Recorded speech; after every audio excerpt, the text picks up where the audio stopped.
Understanding the phrase, crow's eye view.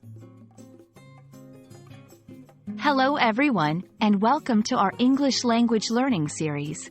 Today, we're going to explore a fascinating phrase in English, crow's eye view.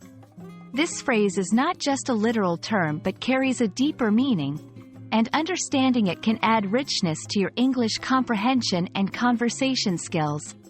Let's dive in. The phrase, crow's eye view, is used to describe a unique perspective or a way of looking at things from a high vantage point, similar to how a crow would see the world while flying. This isn't just about physical height. It's about having a broader, more encompassing perspective on a situation.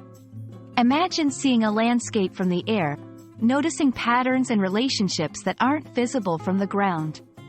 That's the essence of a crow's eye view. Interestingly, the phrase, crow's eye view, doesn't have a clear-cut historical origin. It's likely inspired by the bird's ability to fly high and see long distances. Crows are known for their intelligence and keen vision, qualities that are metaphorically applied in this phrase. It symbolizes an observant and wise perspective, one that sees beyond the obvious.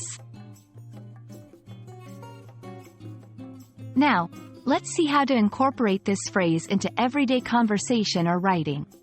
Here are a few examples. From a crow's eye view, the solution to the problem was clear, but on the ground, it was more complicated. The manager asked for a crow's eye view of the project to better understand its scope. Looking at the city's layout from the top of the skyscraper gave me a real crow's eye view and a new appreciation for its design. Understanding and using phrases like crow's eye view can greatly enrich your English communication. It's not just about the literal meaning, but the imagery and depth it adds to your speech. We hope this video has given you a new perspective on English phrases and their usage. Happy learning, and see you in our next video.